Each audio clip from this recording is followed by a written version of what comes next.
हाम्रो भोगाटे दाजुले सरी महेश बस्ने दाजुले यहाँ सुन्नु न बोलेको धरानको हरको साममा कुच्चेको गाडी लिएर आएर सिंहदरबार भित्र अनि आए त अनि के भोगाटेको बोक्रा लिएर आउनु त केही कुच्चेको गाग्री पनि छोडेन छौ त अनि त्यत्रो सम्मानको अभियान चलाएका होइनन् हर्कजीले हो त कोकाबाट पानी ल्याएर खुवाइरहेछन् देखेनौ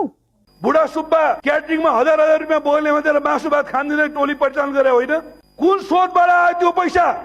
धरानमा 101 लाउरेछन् आफ्नो ठाउँ बनिँदा सहयोग गरे त्यही हो स्रोत डोनरले आफै मासु खानु है भनेर पैसा दिएपछि खानु परेन छैटौं तलामा केटी राख्ने जस्तो सजिलो छ पाइप तानेपछि त भोक लाग्छ नि त अनि खानु परेन अनि उनले सम्झनाबाट बनाए भनेको खानेपानीको हालखबर के छ एकदम ठिक छ वाल्लाल्लाल्लाल्लाल्ला पानी आइरहेछ किन रित्त गाडी बोकेर यहाँ आएको पानीले पर्याप्त पुगेन अनि तिमीहरूका बाउले बजेट हालिदिन्छन् कि भनेर आएको भन्दैछन् जनता तिम्रो सम्झनाबाट भनेको खानेपानीका करोडौं भ्रष्टाचार र घोटाला निस्क्यो त बाहिर निक्लेको होइन तिमीहरूले जबरजस्ती निकालेको अरे त कार्यकर्ता खटाएर अनि तिम्रो पनि भ्रूण हत्या गरेको कुरा निक्लियो त बाहिर अख्तियारमा मुद्दा पर्यो हालेपछि त परिहाल्छ नि टेकु प्रहरीमा तपाईँको पनि त बलात्कारको मुद्दा छ अरे नि त समाचारले भनेको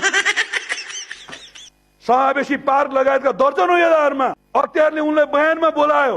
अनि उनले अख्तियारलाई गाली गरेर फेसबुकको स्ट्याटस लेख्छन् अख्तियारै तिमीहरूका गोजीका मान्छे छन् स्ट्याटसको कुरा नगर है स्ट्याटस तिमी पनि लेख्छौ नि अस्ति महानगरले फाइन हान्दा तिमीहरू पैसा नतिरिकन स्ट्याटस लेख्दै